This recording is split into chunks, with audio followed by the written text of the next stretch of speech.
त्याच्या इथे उपस्थित असलेल्या मला तर कोणी ज्येष्ठ वाटतच नाहीये, कारण तरुणांना लाजलेला एवढा उत्साह आहे हो तुमचा. आणि एकेकीची वय ऐकून मी बर्थडे चेक करा एवढंच मी पडेन.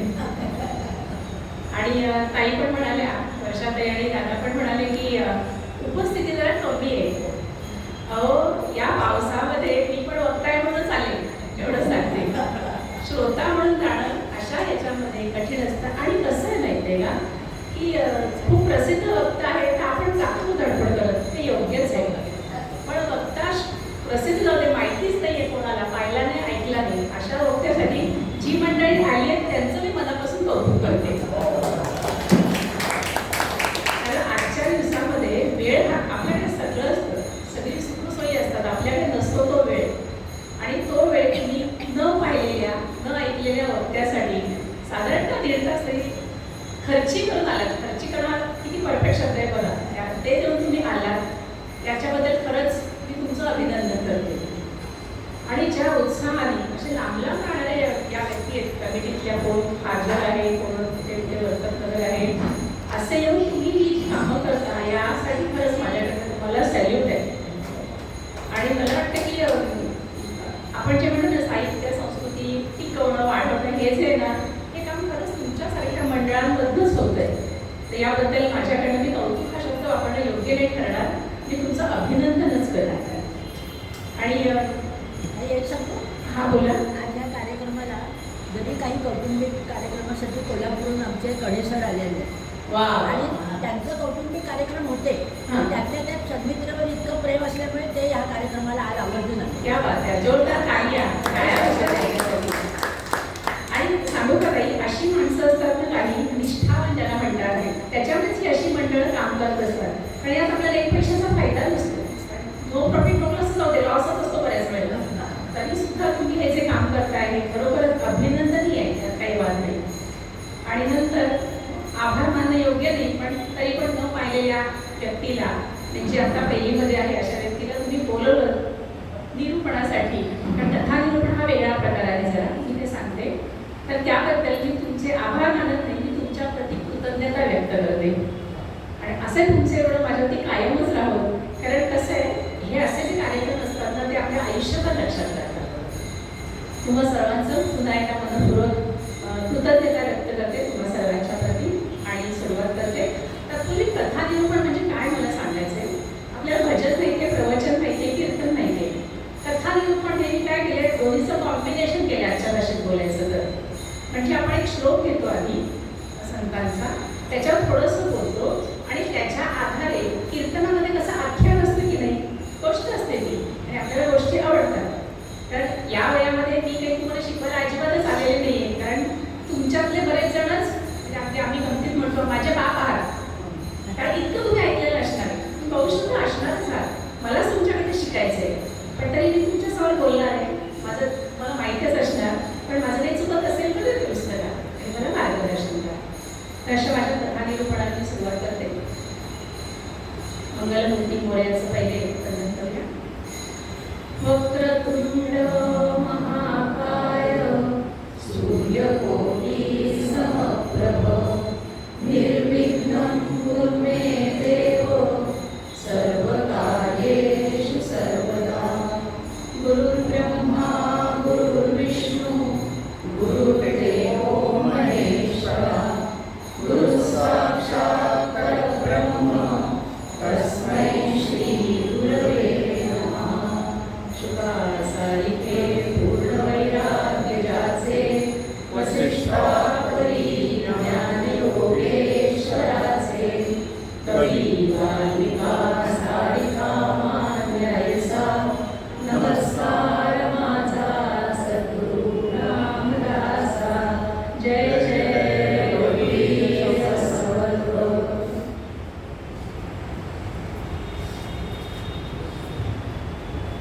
महाराष्ट्राची भूमी ही संतांनी समृद्ध केली, त्या दृष्टिकोनातून आपण खूप भाग्यवान आहोत.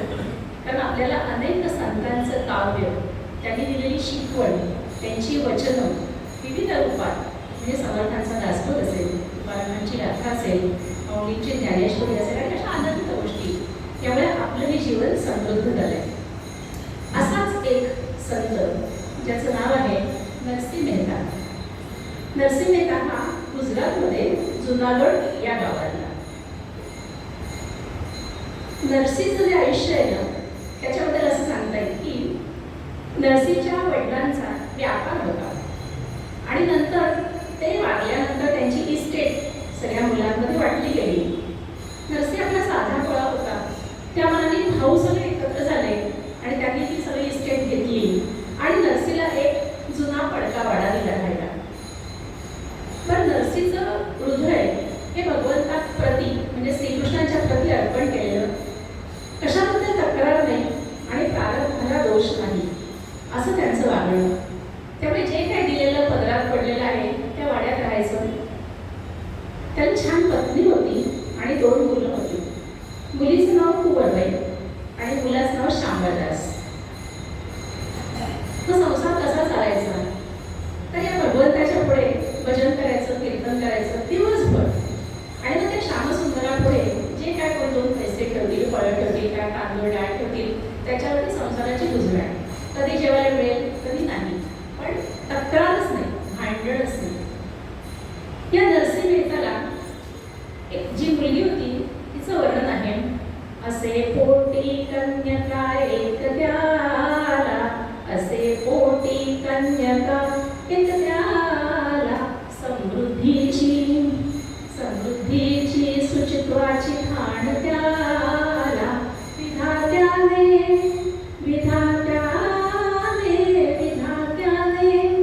अभिमान अप्सरेचा हरण करण्या जन्मला देवजीचा. खूप छान मुलगी होती आणि तिचा जन्म कशासाठी झाला होता की अप्सरांचा जो अभिमान आहे सौंदर्याचा तो हरण करण्यासाठी तिचा जन्म झाला असं सगळेजण म्हणत होते. अशी ती लावण्यवती होती. तिच्या लावण्याचं वर्णन आणखी एका श्लोकामध्ये करतात. किती छान शब्द आहेत बघा. तन्वी चारुलता सुहास्य वदना, चारुलता सुंदर सौंदर्याचं प्रतीक. तन्वी चारुलता सुहास्य वदना, बिंबाधरी गोमटी, सिंहे आचरिले पलायनवनी, पाहुनिया तत्कटी. सिंही जी असते त्यांची कटी असते ती लहान असते, त्यामुळे स्त्रियांना म्हणे त्याचा मतीचा मत्सर असतो. तर हिचं असं होतं की सिंहे आचरिले पलायन, सिंही पळत जायची म्हणे. पाहुन तत्कटी रंभोरुगचगामिनी प्रियवदा, सौंदर्यवल्ली गमे. अशी ती सुंदर सारा सार विचार पाहुनी सदा, ती कृष्ण नामी रमे. इतकी सुंदर होती की त्याचं वर्णन करायला पलीकडे शब्द नाहीये. आणि अशी असून सुद्धा ती भगवंताचं नाम घ्यायची. कारण भजनाचा संस्कार घरी आई वडील सतत भजन कीर्तन करायचे. आणि ही मुलगी कशी होती, कुठल्याही प्रकारचा दंभ नाहीये, इतकी सुंदर आहे, पण सौंदर्याचा कुठल्याही प्रकारे अयोग्य असा अभिमान नाही. म्हणजे मी सुंदर या त्या अजिबातच नाही. ते कथाकारणारे असं वर्णन करतात की ती कशी होती, सोजवळ, श्यामळ, कोमळ. किंवा असे जर मी वर्णन करत बसलो तर लग्नाचा मुलगा मोडीत निघाला तरी तिचं वर्णन पूर्ण होणार नाही, असं म्हणे तिचं वर्णन होतं. अशी ती छान मुलगी आणि बोलायला गोड, वागायला गोड. समर्थ म्हणतात जिव्हेमध्ये आहे सूत्र. जर जगाला मित्र व्हायचं असेल तर ते सूत्र जिव्हेमध्ये आहे. एकच गोष्ट तुम्ही 2 प्रकारे सांगू शकता ना. तुम्ही किती गोड बोलता याच्यावरती तुमचा मित्र परिवार अवलंबून असतो. पण नुसतं खोटं गोड बोलायचं नाही बरं, काही पण त्याच्यामध्ये आहेच. तर अशी ती त्यामुळे सगळ्यांमध्ये प्रसिद्ध होती आणि सगळ्या परिसरातली लाडकी होती. आता काय होतं, नरसीचा तर सगळीकडे बोलबाला होता, हा संत आहे म्हणून सगळेजण म्हणायचे. घरामध्ये गरिबी आहे, खायला अन्न नाही, कधी कधी उपास आहे, पण नशीब काढले की सुंदर मुलगी पोटी जन्माला आली. भगवंतानेच ते कुठेतरी त्याचा दुःखाचं निराकरण केले असं वाटतं. आता तो जो काळ आहे त्यावेळेला लग्न लहान वयात व्हायची. त्यामुळे जसं जसं हिचं 7-8 वर्ष होतं तसं तसं आईला काळजी वाटते. मुलगी जन्माला आल्यापासूनच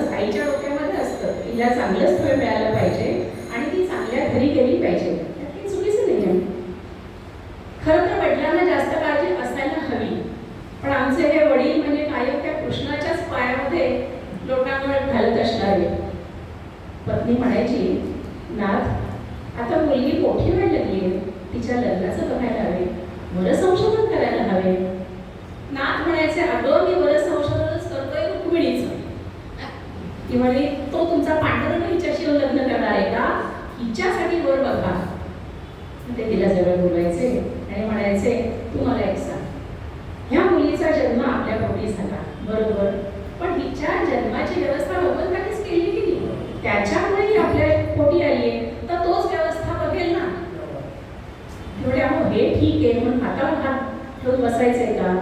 तू काही काळजी करू नकोस असं काहीतरी. आणि मग पुढे पुढे वेदांतातलं काहीतरी सांगायचंय, ती बिचारी निरुत्तर व्हायची, पण मनामध्ये काळजी होतीच.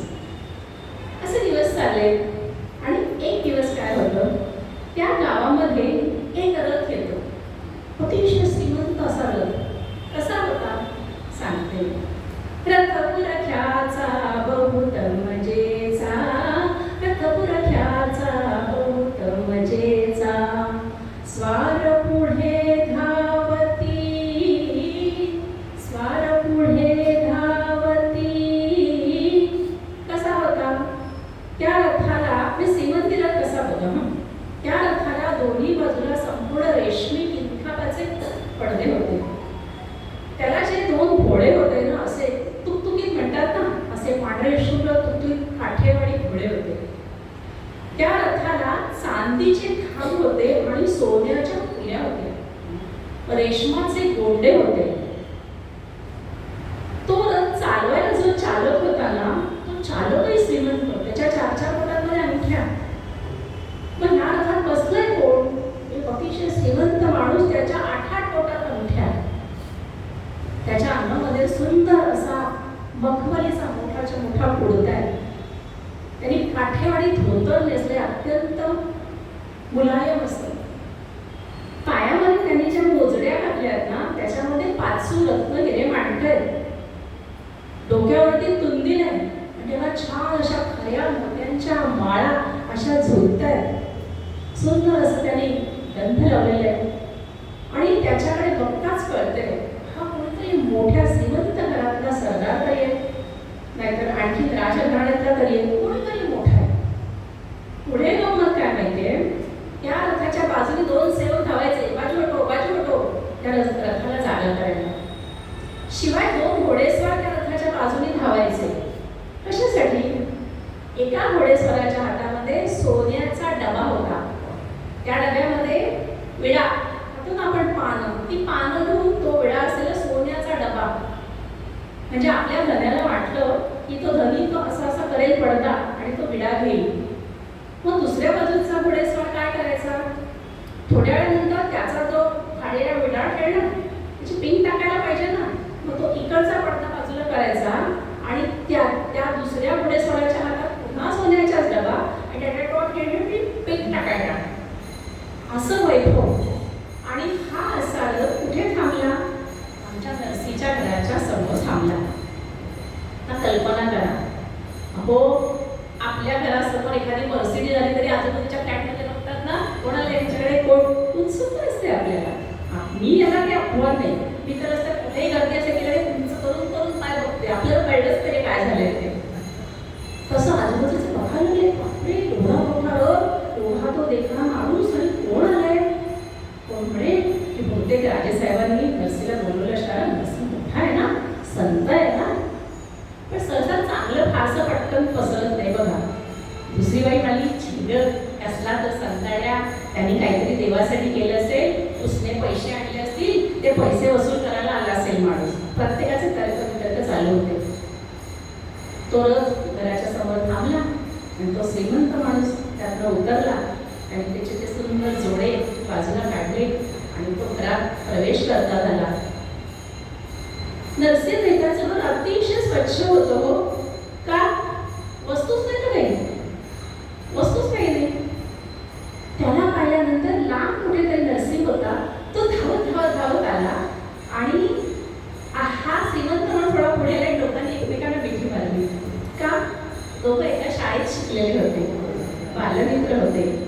खूप वर्ष गेली होती मध्ये, पण दोघं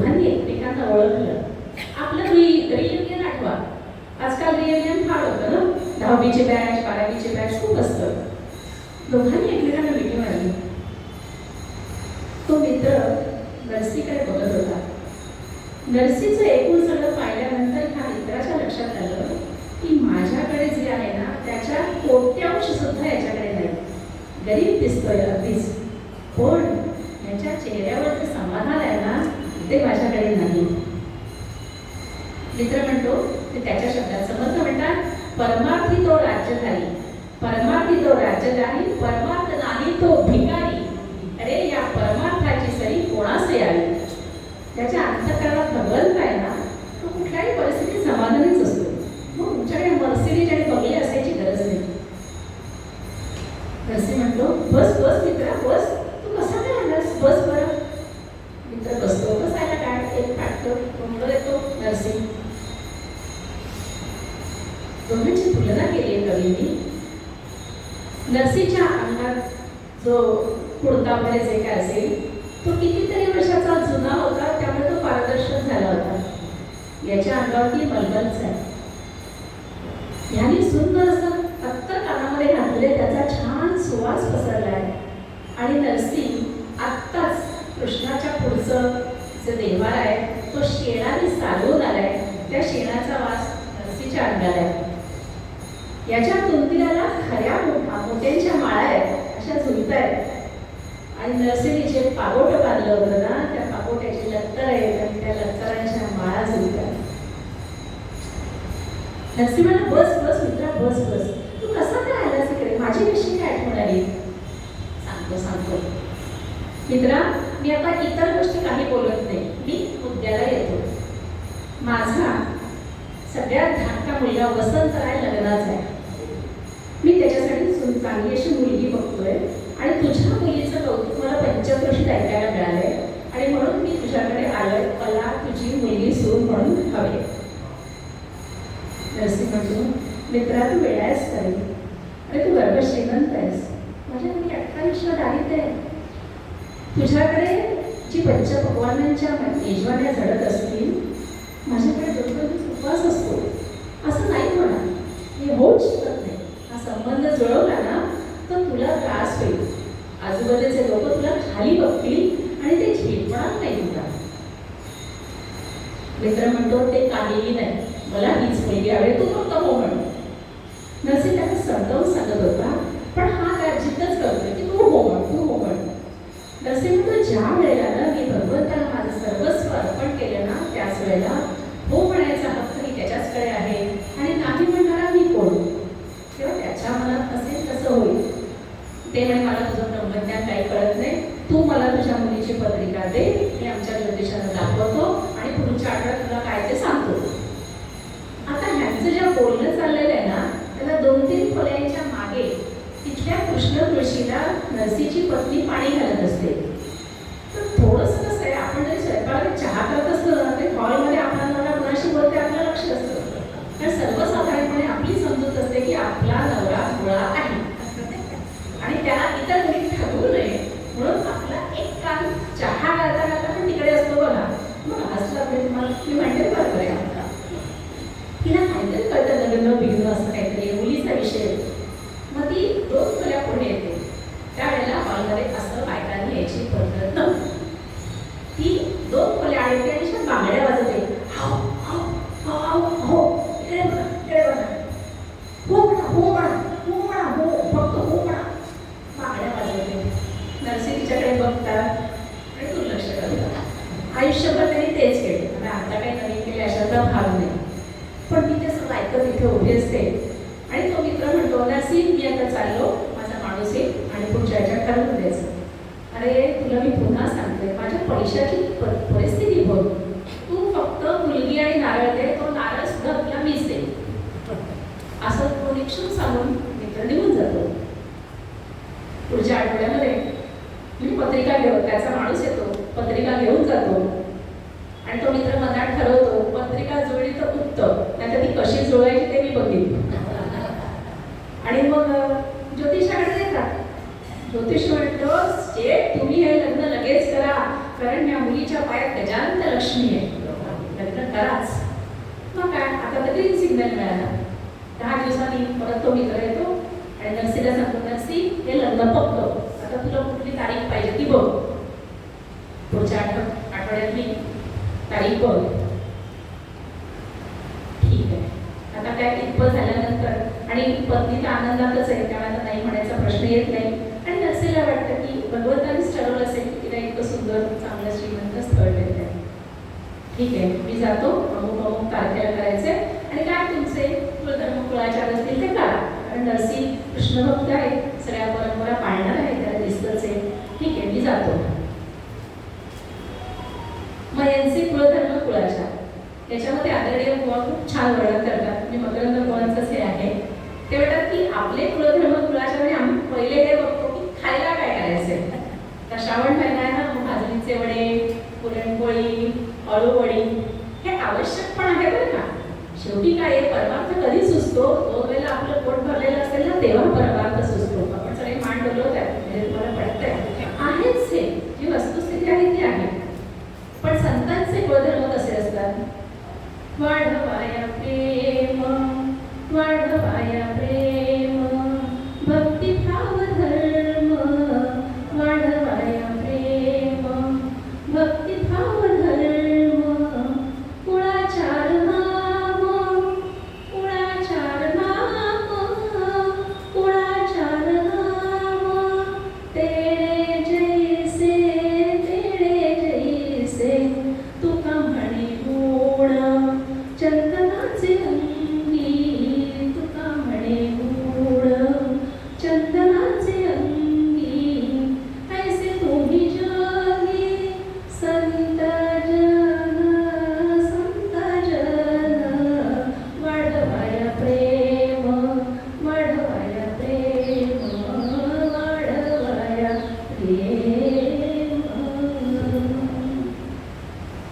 अशा प्रकारे त्यांचे कुलधर्म सगळं भगवंताचं करायचं. ते सगळं व्यवस्थित झालं आणि नरसी एक दिवशी आजच्या भाषेत डिक्लेअर करतात की आता जे 24 तास आपण भजन करतो ना ते आता 2 दिवस होणार नाही. का का का काय झालं. इतक्या वर्षाची परंपरा बंद का. अहो आमच्या कन्येचं लग्न ठरलंय, आता आम्ही अमुक ठिकाणी जाणार. अहो तुमची कन्या म्हणजे आमचीच कन्या, आम्ही सगळे येणार. त्यावेळेला पोजून माणसं बोलायची पद्धत नव्हती. म्हणजे ज्यांना बोलवायचं आहे पण आणि नाही पण त्यांना व्हॉट्सअप मेसेज, ज्यांना बोलवायचं त्यांना फोन.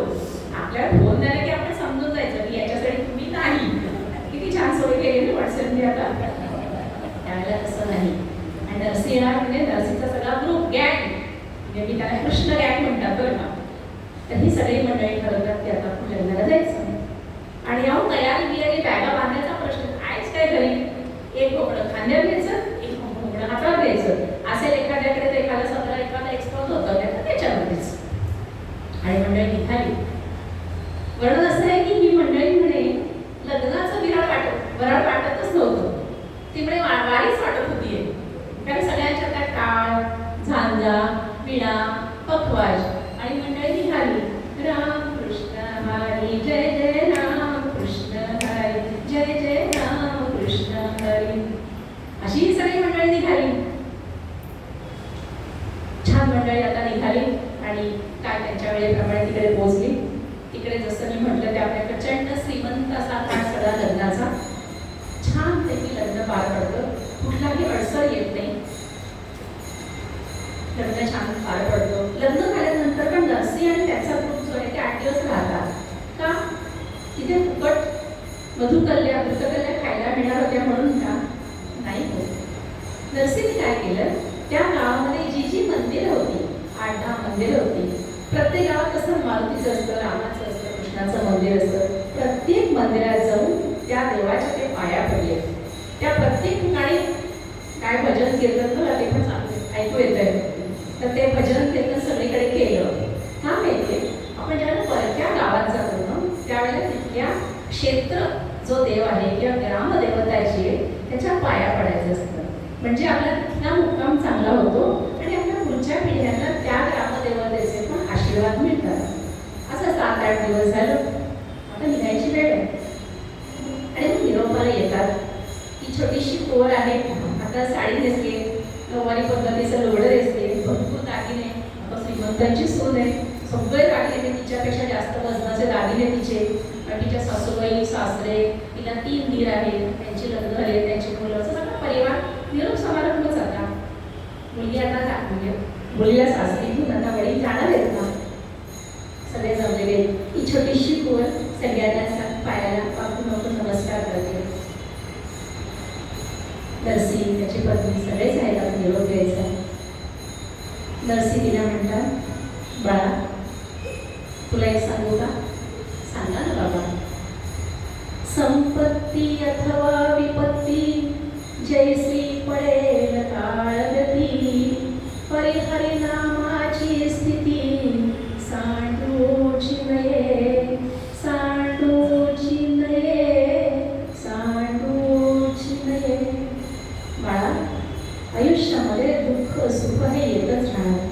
कधी सुखानंतर दुःख येईल, कधी दुःखानंतर सुख येईल, पण सुखाने भरून जायचं नाही आणि दुःखाने होरपळून जायचं नाही. बरं, कालपर्यंत मी एका अभडंग भिकाऱ्याची मुलगी होते आणि आज एका श्रीमंताची सून झालीये, हे माझं भाग्य आहे असं कधीही समजायचं नाही. त्या भगवंताची कृपा तुझ्यावरती आहे म्हणून तू या ठिकाणी पडलीयस. हे तुझं नशीब भगवंतामुळे आहे, हे कधीही विसरू नकोस. नरसी म्हणतात, बरं का बाळा, तुला एक सांगू का? मुलगी ज्यावेळेला सासरी जाते ना, तेव्हा तिच्या वडिलांनी तिला काहीतरी भेट द्यावं, एखादा दागिना तरी द्यावा अशी पद्धत आहे गं बाळा. पण तुला माहिती आपल्याकडची परिस्थिती कशी आहे.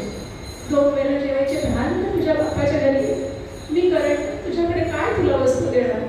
डोळ्यात पाणी, त्याच्या पाणी डोळ्यात, कोण त्याच्या डोळ्यात पाणी. मी तुला काही नाही देऊ शकत, पण मी एक सांगू, मी तुझ्याकडनंच काहीतरी मागतोय. डोळे पुसत कोण म्हणते, बाबा काय पाहिजे तुम्हाला? काय देऊ? माझ्या पतातलं काय देऊ का? माझ्या पतिराजांना त्यांना विचारून काय देऊ का? आता लग्न झालंय ना. नाही ग बाई. एवढासा छोटासा हात नरसी आपल्या हातात देतात आणि म्हणतात, बाळा मला एक वचन दे. कसलं वचन? मला वचन दे की आयुष्यात काहीही झालं तरी दिवसातनं एक तरी माळ करशील आणि भगवंताचं नाम घेशील, त्याशिवाय झोपणार नाहीस, ते मला वचन दे. मुलगी म्हणते, काय एवढं तुला बाबांनी माझ्याकडे काय मागितलं? माझ्याच कल्याणासाठी मागितलं. नमस्कार करते, म्हणजे बाबा काळजी करू नका, आयुष्यातला दिवस कसाही उगवला तरी तो जेव्हा मावळेल ना त्याला मी एकतरी मान केलेली असेल. नरसी संतुष्ट मनाने तिला आशीर्वाद देतात आणि सगळी मंडळी वळतात. नरसी गोल वळतात, सगळी मंडळी भरा जातात, गावाची कूस ओलांडतात आणि नरसी विसरतात की त्यांना मुलगी होती. भगवंत म्हणतात गीतेमध्ये, मय्येव मन आधस्त्व मयि बुद्धी निवेशय निवसिष्यसि मय्येव आता उद्धव न संशयः. हा संसार मी जोपर्यंत माझा माझा म्हणतो ना तोपर्यंत ही सुख दुःख आहे. तो संसार भगवंताच्या चरणी अर्पण करून टाकायचा आणि त्याचं सुखही नाही आणि दुःखही नाही. भागवतातली कथा धुंदुकारीची तुम्हाला आठवत असेल. गोकर्ण काय सांगतो म्हटलं ना, धुंदुकारीच्या वाईट वागण्यामुळे तुम्ही दुःखी आहात, सतत रडत असता. का? कारण तुम्ही त्याला तुमचा मुलगा समजता. तो तुमचा मुलगा आहे हे शेजारच्या मुलाने केलं असतं तर तुम्हाला दुःख नसतं झालं. तुम्ही फक्त सहानुभूती व्यक्त केली असती. तो तुम्हाला तुमचा मुलगा आहे आणि त्याला तुम्ही मुलगा समजता म्हणून ते दुःख आहे. हे समजणं, हे ममत्व जेव्हा आम्ही सोडतो ना त्यावेळेला ये भी दिन जाएंगे ही स्थिती होते. नरसी आणि त्यांचा सगळा जो ग्रुप आहे भराभरा येतात, आपल्या गावात येतात, त्यांचं आयुष्य सुरू होतं, हिचं आयुष्य सुरू होतं. आता हिचं आयुष्य कसं आहे, खाटलं मोठं मोठ्याच्या मोठे चौसोपी 5-6 वाडे जोडलेले. तिला 3 दीर मगाशी सांगितल्याप्रमाणे त्यांची सगळी कुटुंब, तिला 4-5 काका सख्खे तिच्या मिस्टरांना, त्यांना 5-6 चुलत भाऊ, त्यांच्या बायका, त्यांची मुले, त्यांची सून, उदंड माणसं. ही माणसं हे ॲसेट आहेत, हे नातेवाईक आपल्याला असणं हे ॲसेट आहेत. आणि अशी 50-60 माणसांचं ते एक कुटुंब आणि तुम्ही लक्ष्मी पाणी भरतीये. अन्न धान्य कपडा लत्ता दाग दागिने कसली कमी म्हणून नाहीच, नोकर चाकर सगळं पैसा अमाप येतोय. असं सगळं ते या सगळ्यामुळे ही छोटीशी चिमुकली पोर सुरुवातीला थोडीशी बुजते पण हळूहळू त्या सगळ्यांच्यात सामावली जाते.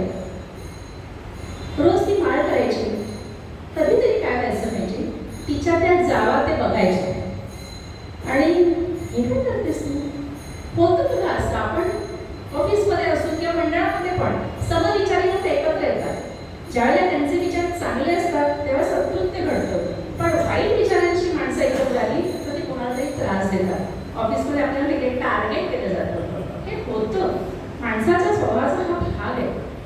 तसं त्या तिला टोचून बोलायला लागल्या. मायामस्ती करायची म्हणे. हे सगळं ना 60 नंतर करायचं. बँकेत व्यवस्थित नोकरी झाली, पेन्शन मिळायला लागलं, आता वेळ द्यायचं साधन आहे की परमार्थ करायचा असतो. थोडंसं आपल्याला पण लागू बरं का, म्हणजे मी माझ्याकडे बोट टाकले का आधी नसतं करायचं. आपले सगळे दात तोंड गोड सगळं चालू असतं ना. ते म्हणतात ना, हरे राम रामकृष्ण हरे हरे, ते मी रामकृष्ण हरे हरे असं जेव्हा म्हणायला म्हणायची वेळ येईल तेव्हा आपलं कोणीच ऐकत नाही किंवा आपण बोललेलं कोणाला ऐकू येत नाही, त्यावेळेला म्हणे भगवंताचं नाव घ्यायचं असतं. थोडक्यात त्या तिची टिंगल करायला लागल्या. तिला वाईट वाटलं. तिला वाटायचं की मला एवढं श्रीमंत घर कशाला हवं होतं. साधंच एखादं घर असतं तर मी चांगली नांदले असते, छान भगवंताचं भजन कीर्तन केलं असतं. कारण इथे त्या बायकांनी करत नव्हत्या आणि हिने केलेल्याची हेटाळणी करत होत्या. तिला दुःख व्हायचं. म्हणजे एखाद्या झाडात कुंडीतलं झाड असतं ना, त्याला पाणी नाही दिलं तसं सुकेल ना, तशी कोण सुकायला लागली. पर्याय नव्हता आणि त्या वातावरणाशी जगून घ्यायचे का तरी काय होतं ते तिला माहितीच होतं. असे काही दिवस गेले आणि आता मुलगी वयात यायला लागली. 7-8 वर्ष झाली. लग्न 17-18 वर्ष झाले. आता ती 14-15 वर्षाची झाली. आता पूर्वीच्या काळी आपल्याला माहिती आहे की ऋतुफुल शोभन नावाचा कार्यक्रम, ज्याला आपण गर्भाधान म्हणतो, तो कार्यक्रम व्हायचा. कारण त्यावेळेला ती मुलगी वयात आलेली असते. आता ती खऱ्या अर्थी गृहस्थाश्रमामध्ये प्रवेश करणार आहे आणि त्यामुळे हा एक छान समारंभ केला जायचा. आणि आता एवढी श्रीमंत माणसं, यांना आता काय मनात आलं की केला समारंभ. तो सगळं सासरा असतो, तो त्याच्या सगळ्या मुलीमांना वगैरे बोलवतो आणि सांगतो की चला तयारीला लागा, ऋतुफल शोभनाचा कार्यक्रम मोठा करायचा आहे आणि सगळे नातेवाईक गावातले प्रतिष्ठित, त्यांचा बिझनेस आहे, व्यवसाय आहे, त्यामुळे खूप मोठ्या मोठ्या लोकांशी ओळखी आहेत, तर तो करायचा आहे. बऱ्या माणसं कामाला लागली, याद्या काढल्या. जवळजवळ 4 ते 5 हजार माणसांची नावं निघाली की यांना बोलवायचे. मग सगळी तयारी त्याप्रमाणे सुरू झाली. आपण करू ना, आपल्या घरी लग्न ठरलं तर आपण केवढ्याकडे प्लॅनिंग करतो, याद्या करतो, त्याप्रमाणे सगळं सुरू झालं. त्यांचा एक मुख्य मोहीम असतो. तो मोहीम काय करतो की आता सगळ्यांना आमंत्रण द्यायची ना, तर लेखी द्यायचं ते जे काय असेल ते, आणि माणसं पाठवायची त्या घरी. पोस्टाने पाठवायची पद्धत तेव्हा होती की नाही त्याचा उल्लेख नाही आहे, पण कुठे वाळवंटात जायचं असेल त्या भागात तर उंटावरनं पाठवायची, नाही तर घोड्यावरनं पाठवायची, नाही तर बैलगाडीतनं. कुठे जवळ असेल तर माणसं पायी जायची, अशी ती आमंत्रण करायची. आता हा मुली बसून तो काय करतो, छान पत्र लिहितो आणि तो त्या शेठला देतो. शेठ म्हणजे तिचे सासरे. ते म्हणे की या पत्रावर तुमची सही पाहिजे आणि खरं तर तुम्ही स्वतः हे आमंत्रण करायला पाहिजे. कुणाला हे असं आमंत्रण करायचंय? अहो, तुमच्या व्यायांना, जिचा हा समारंभ आहे, तिच्या आई वडिलांना व्यवस्थित आदरपूर्वक बोलवायला हवंय की नाही? आता एव्हाना काय झालेलं आहे, त्यावेळेला जे गारूड होतं ना, गरिबाची मुलगी करायचं, ते गारूड कोसळलेलं आहे. मुलगी सुंदर आहे, मुलाला मिळाली, आपल्या पदरात पडली. आता श्रीमंतीची मस्ती हळूहळू यायला लागली आणि ते आमंत्रण पाहिलं तर प्रच्छे त्या गरीब भिगाऱ्या त्या नर्सीला नाही बोलवायचं, ते अजिबात नाही बोलवायचं. मोदी म्हणतात नाही, हे आमंत्रण करायलाच पाहिजे. शेठ म्हणतो मी मालक का तू? मालक तुम्ही आहात, पण या घरामध्ये मी तुमच्या वडिलांपासून आहे. पूर्वी असायचे का, वडिलोपार्जित काम करणारे पण असायचे, मोठी असायचे, त्यामुळे हे आमंत्रण केलंच पाहिजे. तुम्ही जा, त्यात हे आमंत्रण कोणाच्या तरी बरोबर पाठवा. शेवटी त्या तो शेठ म्हणतो त्याला आमंत्रण असं पाठव की त्याला मिळेपर्यंत कार्यक्रम झालेला असेल. किती दुष्टपणा, असं पाठव. त्यामुळे त्यांनी बघून घेईन काय करायचं ते. आणि मग सगळ्यांची नियुक्ती होते, कोणी कुठे काय पाठवायचं. आणि एक हेजीब असतो त्यांच्या. हेजीब म्हणजे जो स्वतः आपल्या बरोबर पोस्टमन, तो त्या ठिकाणी जाऊन देईल. तर एका हेजीबाला त्या गावात जायचं आहे, तिथे काय आमंत्रण आहे ते करायचं काम दिलं जातं आणि ते पत्र त्याला देतात. उल्लेख असा आहे की ते पत्र असं मस्तकाला लावून मग कसाला लावतो. कस म्हणजे इथे ठेवायचं, मस्तकाला लावतो. त्याचं कारण पुढे येईल आणि तो हेजीब एकदम खुश होतो. इथे याची थोडीशी वादावादी झालेली आहे ना, ती वर ऐकते. ती वरती जवळपास कुठेतरी असते, वरती कोठी असते त्यांची, म्हणजे धान्याचं घर. तिथे ती बसलेली आहे आणि हा हेजीब नाचत नाचत तिकडे येतो. आता हेजीब कोठी घराकडे का गेला? 15 दिवस लागणार आहे आमंत्रण पोचवायला. मग ह्या 15 दिवसात वाटेत जेव्हा खायचं काय, हॉटेल आणि कोण घरी देणार नाहीये. मग म्हणे दिवसभर चाललं की एका ठिकाणी जाळ्याच्या खाली 3 दगड घ्यायचे, चूल पेटवायची, 2-3 भांडी बरोबर नेलेली असायची, तांदूळ डाळ शिधा असायचा, त्याची एक खिचडी वरण भात काय असेल ते करायचं, खायचं आणि दुसऱ्या गावाला जायचं, अशी पद्धत. त्यामुळे आता 15 दिवसाचा शिधा त्याला खायला हवा. तो नाचत नाचत वर येतो. तर वर म्हणते की एवढा कशाला तू खुश झालायस, पण नाचत नाचत काय येतोयस? वहिनी साहेब तुम्हाला माहित नाही, मला आमंत्रण मिळालंय. कुठल्या गावाचं माहितीये? जुनागडीला जायचंय. मग त्यात थोडं आनंदाचं काय कारण? मला ना नरसिंहकडे जायची संधी मिळाली आहे, तुमच्या बाबांकडे जाणार. मग एवढं त्याच्यात नाचायचं तुला काय कारण आहे ना माझ्या माहेरी जायचं? तो काय सांगतोय का? वैरीबाई तुम्हाला माहित नाही, मागच्या वेळेला तुमच्या लग्नाच्या वेळेला ज्या वेळेला नरसिंह महाराज आले होते त्यावेळेला त्यांनी 8 दिवस सगळीकडे कीर्तनं केली. त्यावेळेला माझ्या आयुष्यात इतके वाईट प्रसंग होते, इतक्या समस्या होत्या की मी जीव द्यायला गेलो होतो. पण यांची कीर्तन ऐकल्यामुळे मी त्या सगळ्यांना सावरलो, मनाने खंबीर झालो आणि आज माझं सगळं व्यवस्थित आहे. हे सगळे उपकार तुमच्या वडिलांचे आहेत आणि म्हणून त्यांच्या चरणाशी मला नतमस्तक व्हायला मिळणार आहे, म्हणून मला आनंद झाला आहे. आता ही मुलगी विचार काय करते की इथलं सगळं वातावरण तिला माहिती आहे. वडील आल्यानंतर त्यांचा काय मान ठेवला जाणार मुलीला कळतं. मुलीला तर 6th सेन्स असतोच लहानपणापासूनच. ती काय म्हणते, तू एक काम करशील का? बोला बोला, मी तुला एक पत्र देते, ते पत्र तू माझ्या वडिलांना देशील का? थोडं चालेल ना, पत्र त्याला काय आता मी आमंत्रण द्यायला जाणारच, पत्र देशील का? आणि ती मुलगी एक पत्र देते. त्याच्या आधी ती त्याला काय म्हणते की तू ना त्या गावात जाऊ नकोस, ते न जाण्याबद्दल मी तुला 3 महिन्यांचा शिधा जास्त देते. तो म्हणतो की तुम्ही मला वाटते ते दिलं तरी त्या गावात मी जाणारच. मग ती हसून म्हणते काही तुझं मन बघितलं मी, काकी काही ती गंमत केली. तिच्या लक्षात आलं की मुनी म्हणे ह्याची पण काय शोधलाय, जो नरसीचा भक्तच असावा. मग म्हणते की ठीक आहे, मग मी तुला एक पत्र देते, ते पत्र देशील माझ्या वडिलांना? ते पत्र गुजरातीमध्ये आहे बरं का. याचा थोडक्यात अर्थ काय आहे की तुम्ही या कार्यक्रमाला येऊ नका असं ती मुलगी म्हणते. असं पत्र ऐका. मती आओ तमे मारा घेर, मती आओ तमे मारा घेर, येऊ नका माझ्या घरी, घेर माझ्या घरी येऊ नका. मती आओ तमे मारा घेर, सासरा सास मोरे धन नो भुकेलो, सासरा सास मोरे धन नो भुकेलो, लुगडा न जइयो मने कपडा न जइयो. मला काहीच नकोय, मला काहीच नको, पण हे इतके धनाचे भुकेले आहेत ना की ते तुमचा अपमान करतील. सासरा सास मोरे धन नो भुकेलो, लुगडा न जइयो मने कपडा न जइयो, जुइयो मने तारो प्यार, जुइयो मने तारो प्यार, मती आओ तमे मारा घेर, मती आओ तमे मारा घेर. पत्र लिहिते ती की तुम्ही येऊ नका, तुमचा अपमान होणार आहे, काय करायचं, येऊ नका. तो हे जी म्हणतो एवढा चांगला प्रसंग आणि आई वडिलांना बोलवू नये असं तुम्हाला वाटतं, हे आश्चर्य नाही का? त्याला म्हणते की तुला इतकी परिस्थिती माहिती आहे ना म्हणून मी असं म्हणते. ठीक आहे ठीक आहे, केजीवरला निघालाय तर त्या पत्रात काय लिहिले माहिती नाही बरं का. आमंत्रण देऊन केजीत जातो आणि मजल करत 8 दिवसानंतर नरसीच्या घरी पोहोचतो. संध्याकाळची वेळ आहे आणि नरसीच्याकडे भजन चाललंय, राम कृष्ण हरी जय जय राम कृष्ण हरी.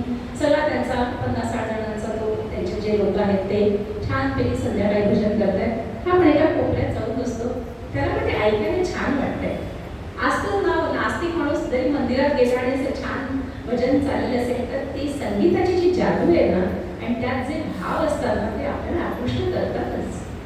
हा बसतो एका कोपऱ्यात, छान तास 1.5 तास छान भजन होतं आणि वर्णन असं आहे म्हणे की त्या सगळ्यांच्या बायका बोलवायला नाही की आता गिळायला घरी चला कारण आम्हाला सगळं आपण झोपायचं आहे. असं थोडंसं गमतीशीर वर्ण आहे. म्हणजे हे जरी नरसिंह मेहताचं आख्यान असेल तर थोडीशी गंमत पेरली आहे त्यांनी याच्यात. चला गिळायला म्हणून त्या बायका सगळ्यांना घेऊन जातात. आता हा एकटा चालाय त्यामुळे हा नुसता बसलाय आणि नरसिंह येतात, अरे तू कोण, तू नवीन दिसतोयस. लेकीकडनं आलोय, लेकीच्या सासरून आलोय. धावत आली नरसीची बायको. मुलीकडनं आलाय ना, मुलीकडनं आलायस, काय म्हणते माझी कोण, कशी आहे, कशी? थांब थांब थांब, सगळं सांगतो. नरसी म्हणतात, बाळा, बाबा रे, तू लांबून आलायस, आधी जेवण करून घे. यांच्याकडे जेवायची भ्रांत आहे ना, त्यांना म्हणतात जेवण करून घे. काय वाटतं त्याला? नरसीची पत्नी काय करते, त्या श्यामसुंदराच्या समोर कोणीतरी थोडेसे तांदूळ, थोडीशी डाळ ठेवली, एक दोडका, 4 मिरच्या आणि थोडंसं मीठ आहे, मिठाचे दाणे आहेत. ते सगळं एकत्र करते आणि ते सगळं एका पातेल्यामध्ये थोडं पाणी टाकून शिजवायला टाकते. मुख्य अन्नही तेच, मधही तेच, शेवटही तेच. मीठ घातलेलं आहे, ते खळखळ उकळतंय आणि नंतर ती छान केळीच्या पानावरती ते सगळं गरम गरम त्याला वाढते.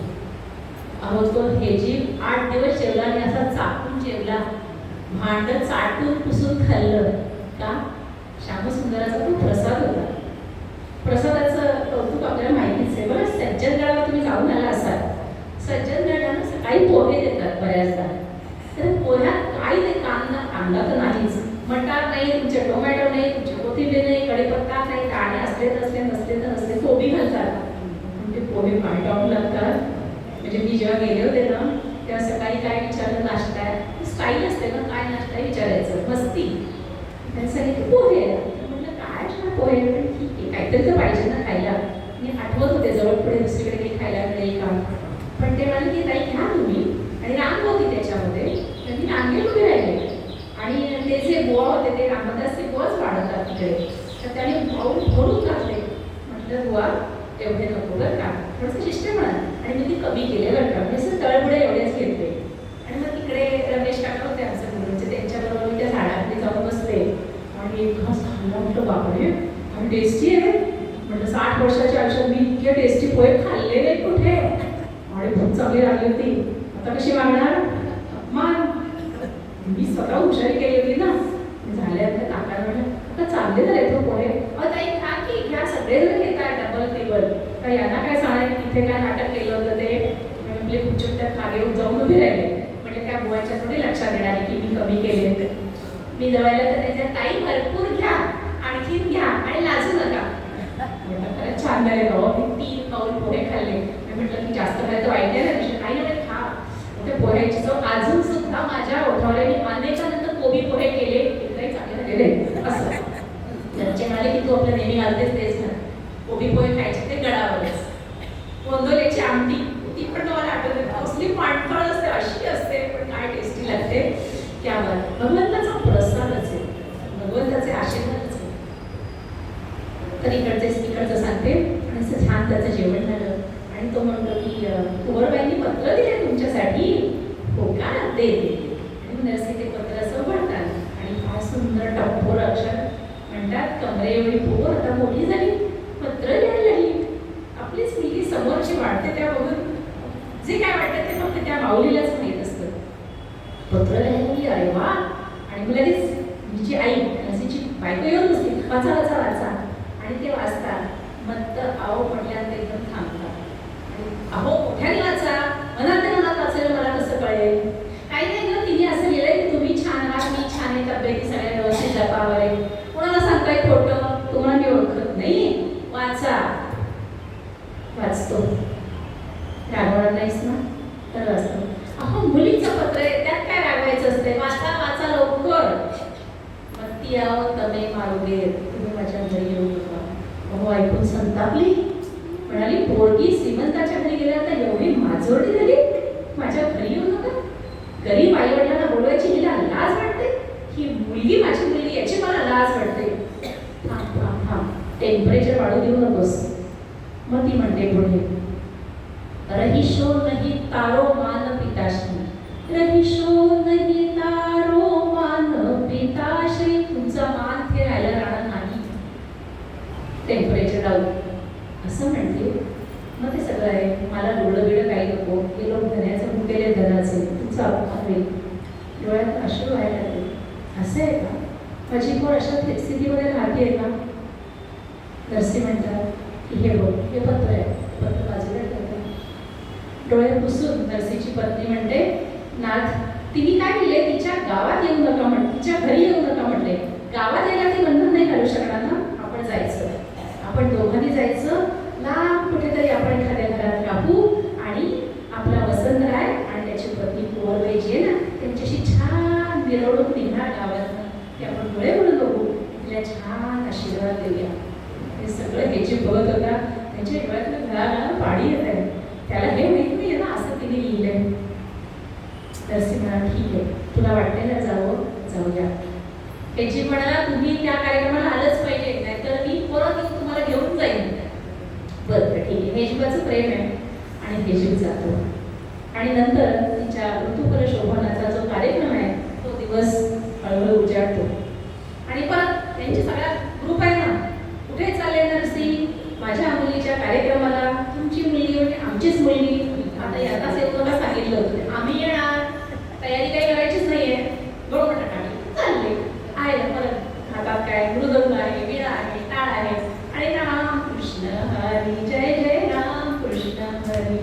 श्रोतेवर नरसीचं इतके छान भजन म्हणतात, तर आपणही म्हणूया का? मी एक ओळ सांगते आणि तुम्ही त्याला फॉलो करा. शब्द तुम्हाला माहिती असणारच आहेत.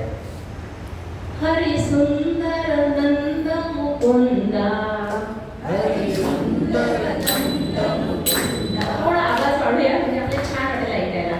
हरी सुंदर नंद मुकुंदा, हरी सुंदर नंद मुकुंदा, हरी नारायण हरि ओम, हरी नारायण हरि ओम, हरी नारायण हरि ओम, हरी नारायण हरि ओम, हरी सुंदर नंद मुकुंदा, हरी सुंदर नंद मुकुंदा, हरी नारायण हरि ओम, हरी नारायण हरि ओम. वनमाली मुरली धारी, वनमाली मुरली धारी, गोवर्धन गिरिवर धारी, गोवर्धन गिरिधारी, नित नित कर्मा खंड चोरी, नित कर्मा खंड चोरी, हरि नारायण हरि ओम, हरि नारायण हरि ओम, हरि सुंदर नंद मुकुंदा, हरि सुंदर नंद मुकुंदा, हरि नारायण हरि ओम, हरि नारायण हरि ओम. भगवान श्री गोपाल कृष्ण महाराज की जय. आणि ही मंडळी छान भजन करत जात आहे. वर्णन असं आहे की ते ज्या जंगलातनं जातात ना, तर त्या जंगलातले जे पशु, वाघ सिंह असे पशु, ती मंडळी पुढे गेल्यानंतर तिथल्या मातीत लोळत होते. का? या संतांचा स्पर्श झालेले जी माती आहे, जे रजपण आहेत ते आपल्या अंगाला लागावे, अशी ही मंडळी जातात. आता तिथे यांना काही याचं स्वागत करायचा प्रश्नच नाहीये. मान त्यासी तो मुळीच नाही घाला, अशी परिस्थिती. आता कुठेतरी राहायला पाहिजे. एक गोठा असतो, भाकड जनावर, त्या म्हातारी जनावर जे आहेत ना, त्यांचा तो उपयोग नाहीये, त्यांच्यासाठी एक मोठा गोठा होता.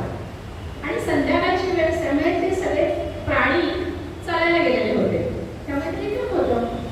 चला नरसी आणि मंडळी चला, तिथे जी वर खाली झालेली जमीन आहे ती थोडीशी नीट केली, मोहळ्या टाकल्या, सुरू राम कृष्ण हरी. त्यामुळे तासाभरानंतर ते सगळे प्राणी आले, ते सगळे गाई गुरं आली आणि ते इतकं सुंदर भजन ऐकल्यानंतर त्याला इतकं आवडलं, त्यामुळे असे गोल त्यांच्या उभे राहिले आणि म्हणे ते सगळं ते ऐकत राहिले. नारायण थांबलं पण माहितीये, तुम्ही गेला असाल तिकडे खूप गाई गुरं आहेत. तर ती गाई गुरं ज्या चारा खातात ना, त्या त्यांचं खाद्य खातात, त्यावेळेला संगीत लावलं जातं आणि ते भगवंत कृष्णाला जे आवडतं ना ते भजन लावलं जातं. त्यामुळे ती म्हणे गुरं जास्त खातात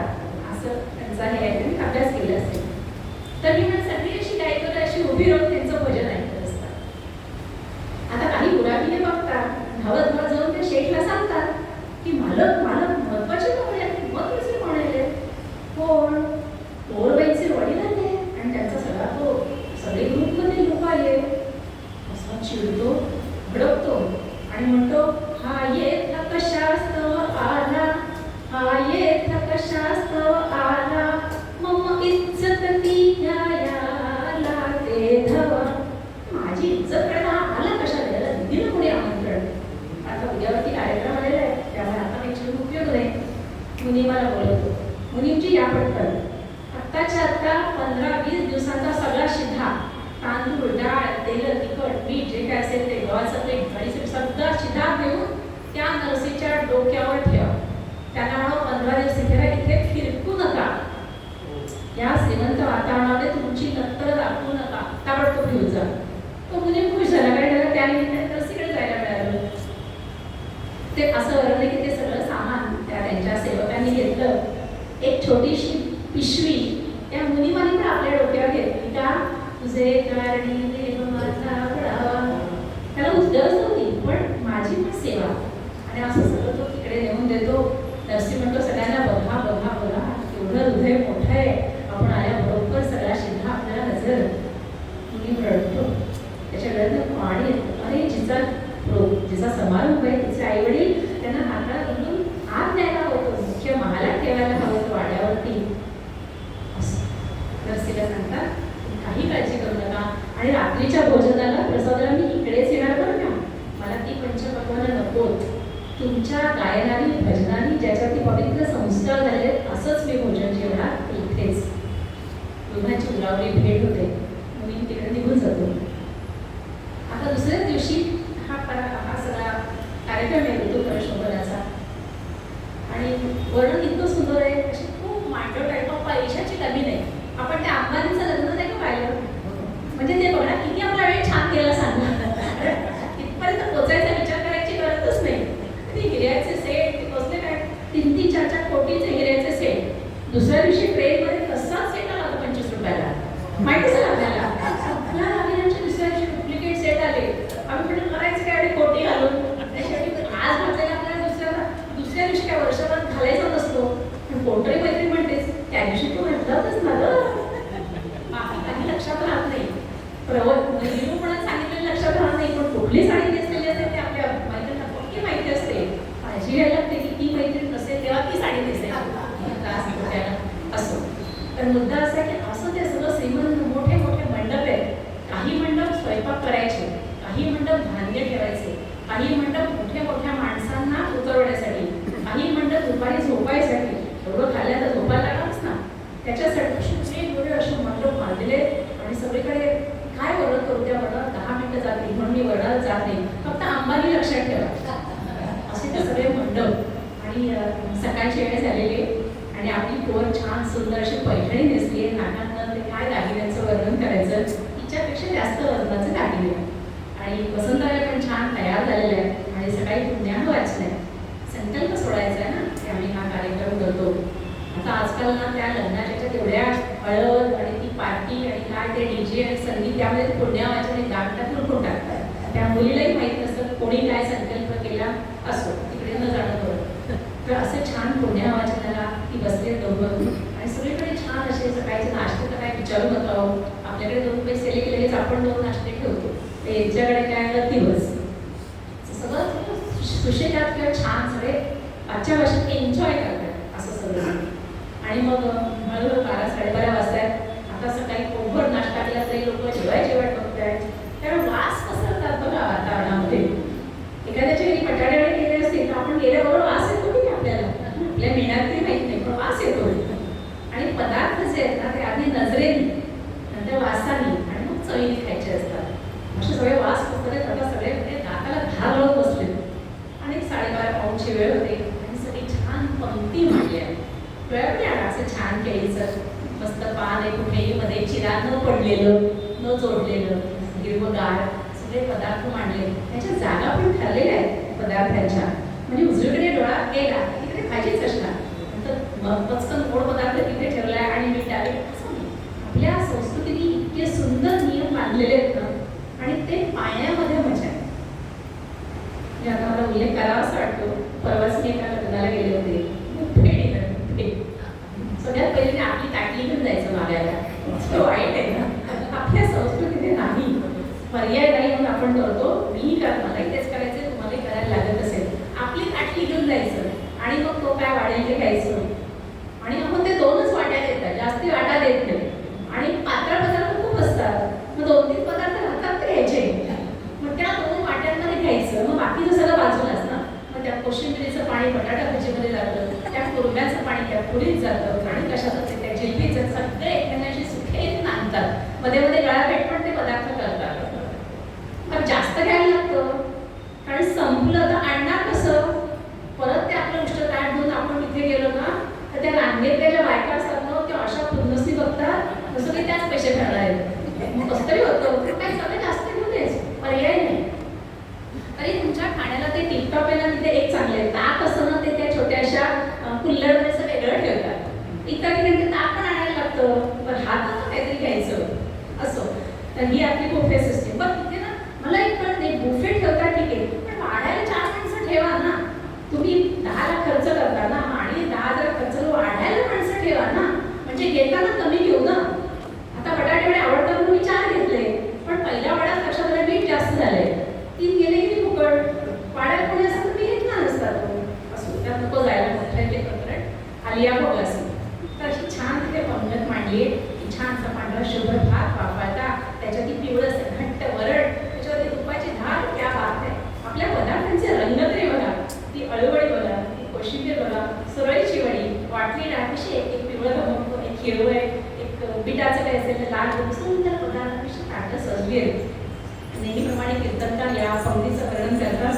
मी पण प्रयत्न करते. मांडून स्वस्तिक सुवर्ण पाठ, मांडून स्वस्तिक सुवर्ण पाठ, अडणीवर सोन्याचे ताट, अडणीवर सोन्याचे ताट, दाटीवर ते पिवळे दाट, दाटीवर ते पिवळे दाट, भोवती फळशाखांचा थाट, भोवती फळशाखांचा थाट, स्वच्छ शुभ्र त्या लवणाजवळी विराजली ती लिंबे पिवळी, स्वच्छ शुभ्र त्या लवणाजवळी विराजली ती लिंबे पिवळी, नटल्या सोजवळ तिथल्या डाळी, नटल्या सोजवळ तिथल्या डाळी, कुणास तळली कुणा परतली, कुणास तळली कुणा परतली. आता गोल गोल ते लाडू आले ताटामध्ये ते गडबडले, गोल गोल ते लाडू आले ताटामध्ये ते गडबडले. रव्याचा लाडू, बुंदीचा लाडू, रवा आणि बेसन मिक्स असा लाडू, कोणाला फोडवडी बाहेर कसा पडू. गोल गोल ते लाडू आले ताटामध्ये ते गडबडले, तसेच रोटे ते फुगलेले, तसेच रोटे ते फुगलेले. खूप मोठं आहे पण ते सगळं म्हणत नसते तर तुम्हाला भूक लागेल कारण मी ते सोडून देते. असं सुंदर ते ताट.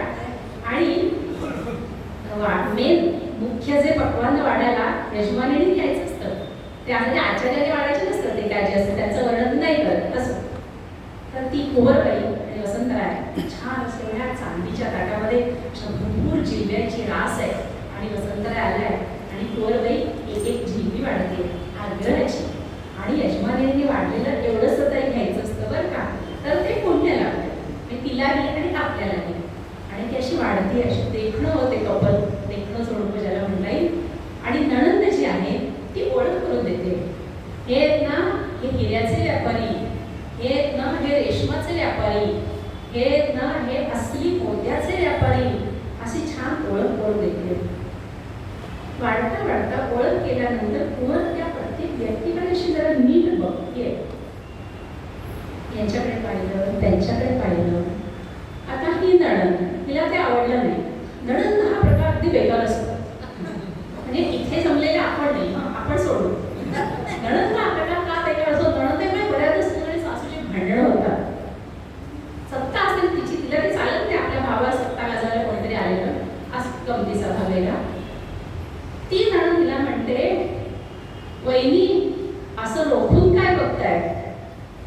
ती म्हणते कुठे दिसे नातात बाई ग. त्या पोरीला वडिलांची आठवण येणार नाही का. कुठे दिसे नातात नागर कुलभूषण तो संत त्याचा आशीर्वाद बाई ग. कुठे दिसे नातात. वंस म्हणते तुझ्या त्या दळी वडिलांची आठवण काढू नकोस इथे. तो इथे कुठेही असणार नाहीये. शेवटी उरल्या सुरेचे पंगत असेल ना तिथे असेल तो. असं ती नणंद तिला त्या समारंभात म्हणते. आता आमची कुंवर पण काही साधी उरली नाही. लग्नाला 7-8 वर्ष झाली आहेत. ती म्हणते वंसबाई तुम्ही मला हे सांगू नका. ती बोलायला शिकली आहे. हे इथे सगळे जे बसलेले आहेत ना त्यात माझे तात नाही आहेत आणि ते कुठे ते तुम्ही सांगताय ना पण मी काय सांगते ते ऐका. हे इथे बसलेलं सगळं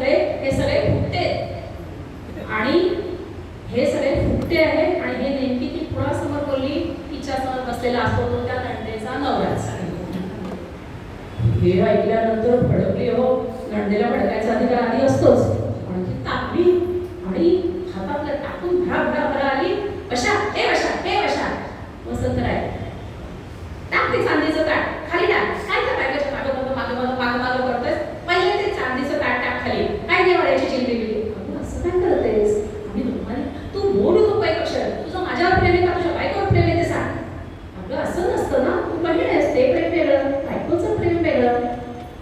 त्यांनी स्वामीच्या बाबतीत असे आपल्याला माहिती असेल, आई आणि बायको इतके त्याच्यामध्ये भांडणं आहेत, खूप आहे. त्याचा त्यांना इतका त्रास व्हायचा असं त्यांच्या चरित्राच्या वर्णनामध्येच आहे. तू आधी माझ्या बरोबर ये. ती भराभरा त्याला हात घेऊन जाते आणि तू रुसून बस. अगं पण मी कशाला रुसू? तुझा तो सासरा गावात आलाय, तुला आला का भेटायला? नाही ना. पण असे त्यांचे कसे असतात ते, तो भेटायला नाही आला, तू रुसून बस. अगं पण म्हणजे आता काय करू? तू रुसून बस आणि सांग आम्हाला सोन्याचे दागिने पाहिजे. अगं पण आपल्याला कशाला पाहिजेत? आपल्याकडे खूप आहे. तुला ना अक्कलच नाही. पहिले ना तू आपली मागणी सांग. त्या सगळ्या लोकांना काय काय हवे सोन्याचं पाहिजे ते सांग. ती यादी पाठवून दे आणि मग ते सोन्याचं आम्हाला दिलं नाही तर मी रुसून बसणार. आणि मग ते दिलं नाही तर मुलगी घरी घेऊन जा म्हणून सांगायचं. अगं बोलू नकोस, एक अक्षर बोलायचं नाही, मी काय म्हणते ते करायचं. आता वसंतराय थोडंसं गांधरला, काय करावं कळे ना. आता त्यांचा एक खास मुली होता त्या वसंतरायचा. त्याचं वर्णायचं थोडे वाकडा वाकडा वाकडा अशा कुणी कसं आहे ना महाभारतात तसा वाकडा वाकडा वाकडा वाकडा आला. आणि तो म्हणाला की हो खूप जणांना काय काय हवं इथे सोन्याचं, आणि मी यादी करू का? आधीच ते हो म्हणून यादी करा. भरा भरा भरा बातमी पसरते की नरसी म्हणजे आपल्या सुनबाईच्या वडिलांकडनं सोन्याची मागणी करायची, कोणाला काय काय पाहिजे ते कळवा. लोक आलेच ना बघा बरा. कोणी दिलं मला सोन्याची पोळची, चपला, हार. मागच्या दिवाळीला बायकोनी सांगितलं होतं बोनस नाही मिळाला, जमलं नाही. लिहा सगळ्यांनी भराभरा मागण्या दिल्या. वाकी पाहिजे, चेन पाहिजे, हार चपला हार पाहिजे, बूट हार पाहिजे, काय सँडल हार पाहिजे, जे जे काय चिकन चिकन मागितलं सगळी यादी. आणि ते देणार पण नरसीकडे घेऊन. मुली म्हणतो मी जातो ना. आणि मग तो मुली तसा वाकडा वाकडा वाकडा वाकडा परत त्या नरसीकडे गेला आणि त्याने ती यादी फेकली बघा. हे सगळं द्या, त्यात पोरगी परत घेऊन जा. आता याच्यामध्ये लोकांनी सांगितलेलं कोणी मला की तू पण माग ना, आम्ही सगळ्यांनी काय काय मागितलंय. आणि मुलीच्या सासऱ्यांना काय म्हणे 60 म्हणतो सोनं हवं. मुलीच्या सासूला म्हणजे त्या वसंतरायच्या आईला म्हणे तिला पण 60 म्हण सोनं हवं, तुला काय हवे? तो तो तो संताड्या तो काय मला देणार? धोंडा. मी धोंडाच म्हणतो. धोंडा आणावा शेर 60 तोळ्याचा मला धोंडा हवा.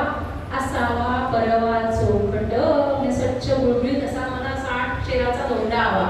असं लिहून यादी दिली. नरसी बाप्पा कसला कागद आहे? तो आपण तो कागद बघतात आणि आभाळाकडे म्हणतात रामदास तुझी अगम्य लीळा. देवा माझ्याकडे जे आहे हे जर यांनी मागितलं ना तर यांचा उद्धार होईल.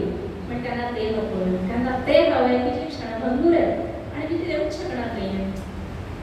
एक खिन्न हास्य त्यांच्या चेहऱ्यावर येतं. हा मुली वाकडा वाकडा निघून जातो. आणि ज्या क्षणी नरसी म्हणतात तुझे अगम्य लीळा, त्याच क्षणी वैकुंठामध्ये जोरात आवाज येतो रुक्मिणी. ती रुक्मिणी म्हणे मेहंदी काढत बसलेली असते मैत्रिणीबरोबर. तर जगते होती, तिने ऐकले की मी कळलं नाही म्हणून भगवंत पुन्हा ओरडतात रुक्मिणी. आला ना जोरात आवाज आला का? म्हणजे कोण झोपले असतील जागा राहायचं. ती रुक्मिणी धावत धावत आली. बापरे काय झालं तुम्हाला? अहो तुम्ही असे त्या नरसिंह अवतारामध्ये असे ओरडले होतात, पण लढे तुम्ही छान दिसत होतात ना. ही वेळ जोक करायची नाहीये, सिरियस वेळ आहे. भगवंत चला आपल्याला जायचंय. कुठे जायचंय, कसं जायचंय आणि मी कुठली साडी नेसू? तो प्रश्न आपल्याला तोच रुक्मिणीला. भगवंत म्हणे तुझ्या या प्रश्नाचं उत्तर देईपर्यंत 24 तास जातील आणि तुला ते पटणार नाहीच. त्यामुळे तू काय कर, माझ्या ड्रेसला साजेसा कॉस्ट्यूम घाल. तुम्ही काय बनणार? मी मुनीम बनणार. मग मी कोण? मी मुनीमेड. डॉक्टरची डॉक्टरेट, वकिलाची वकिलेट, मुनीमाची मुनीमेड. आणि भरा भरा भरा सांगितलं सगळ्यांना. ऑर्डर सोडल्या की सोन्याची ती काय जी यादी दिली आहे ना नरसीकडे, भरा भरा भरा सांगितलं सगळ्या वस्तू आणा. रुक्मिणी म्हणते अगं बाई आता मी हे कसं उचलणार?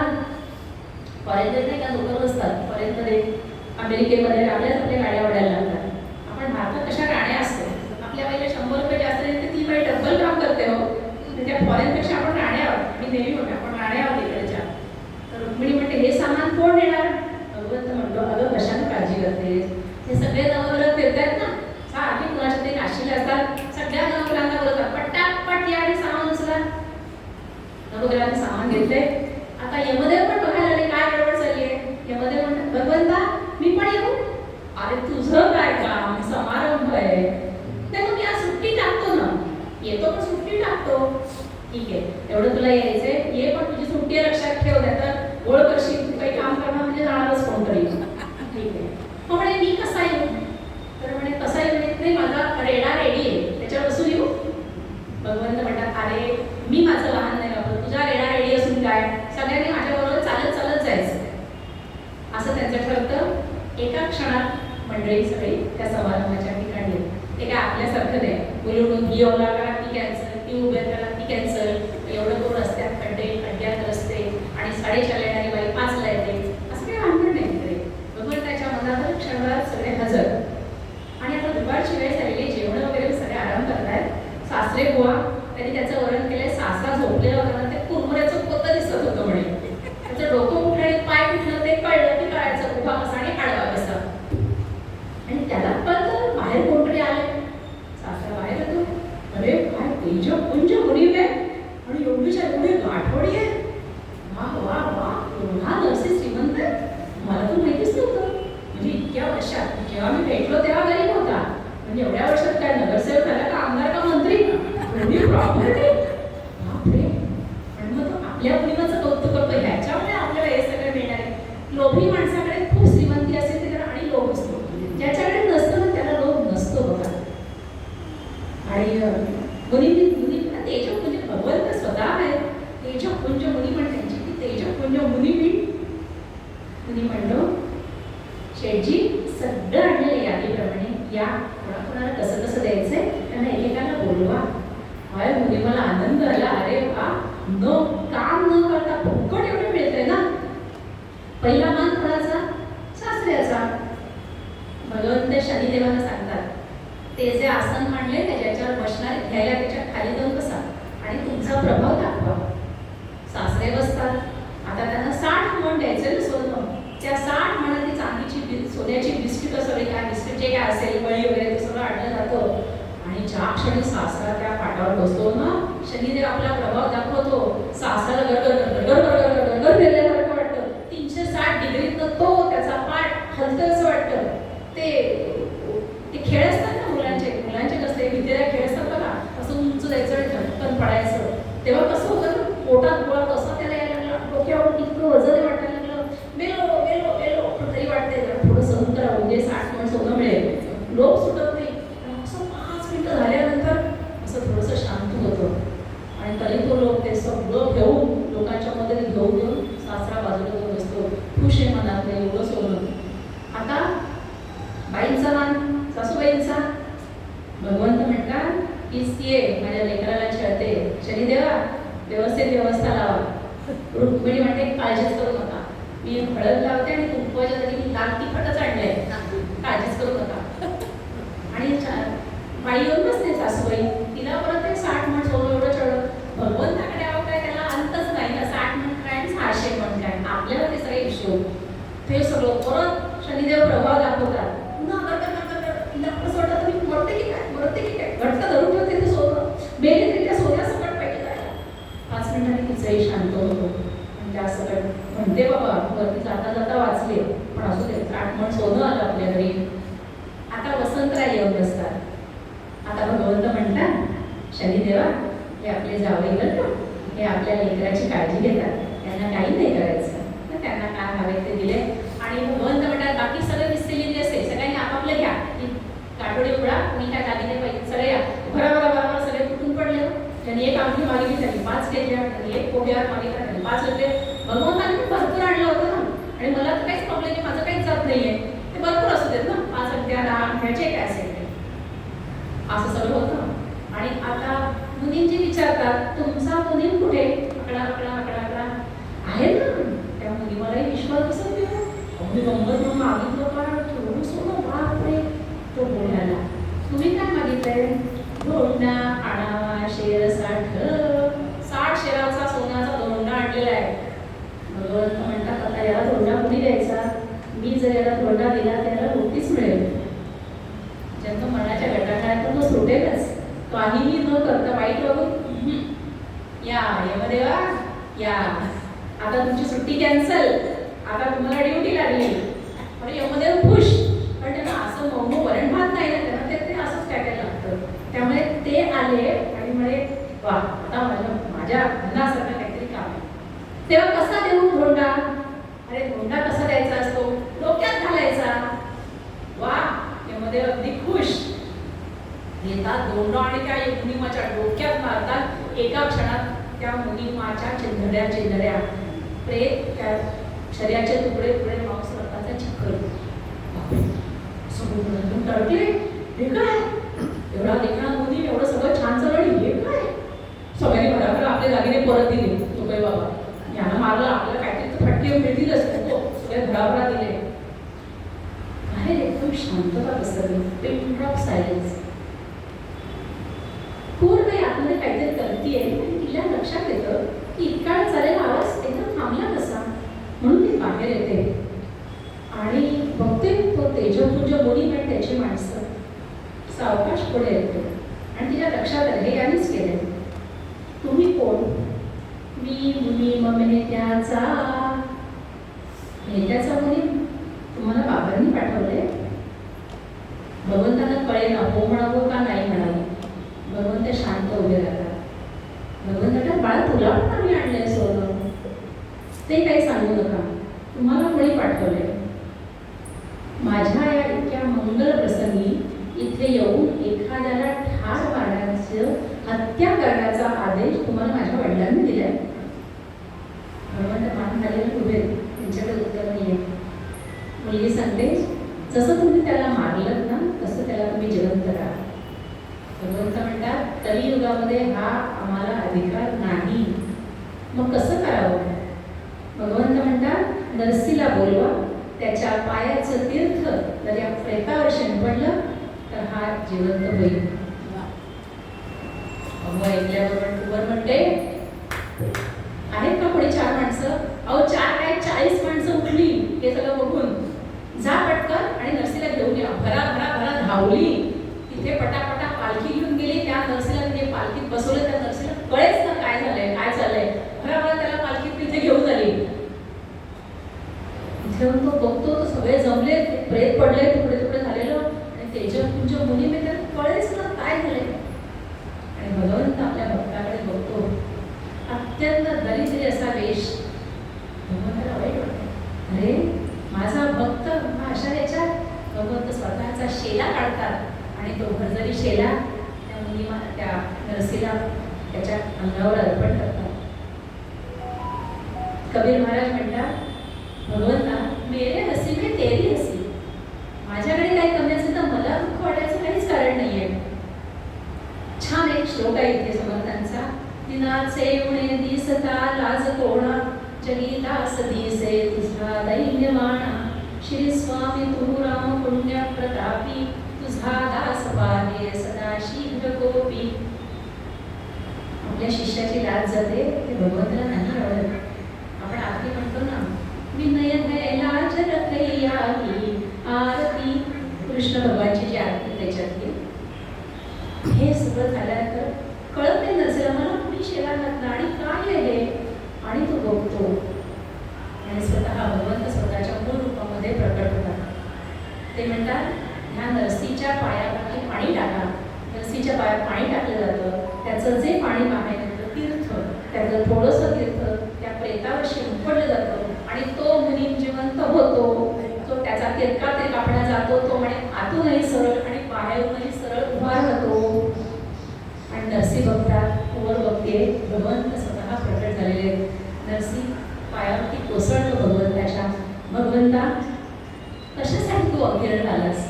एवढी तुला तू एवढा मोठा भगवंत आहे. आपण असे अनेक दृष्टांत ऐकलेले आहेत आपल्या इतिहासामध्ये. शरणागती झाला देव वज्र पंजरू.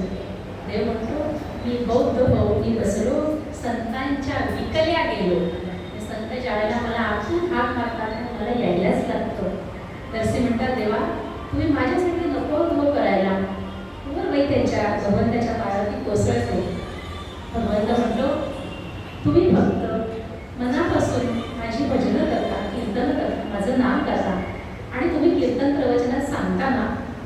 आयुष्यामध्ये समस्या आली तर भगवंत आपल्या पाठी आहे.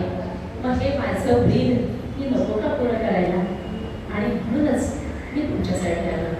आता सगळे भरावसा धावत आले की सासू आहे, सासू आहे, नणंद आहे, सगळे भराभरा भगवंताच्या पायावरती लोटांगण घालतात, भगवंताला नमस्कार करतात आणि भगवंताचं भजन करू लागतात.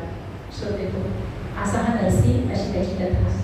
आजही कथाकार कीर्तनकार जर जुनागडला गेले तर गिरनारला जाण्याच्या आधी ते नरसिंह मेहताचं जे स्थान आहे तिथे जातात, त्याला पाया पडतात आणि मगच त्यांची कथा ते पूर्ण करतात. या ठिकाणी मी माझ्या वाणीला विराम देते.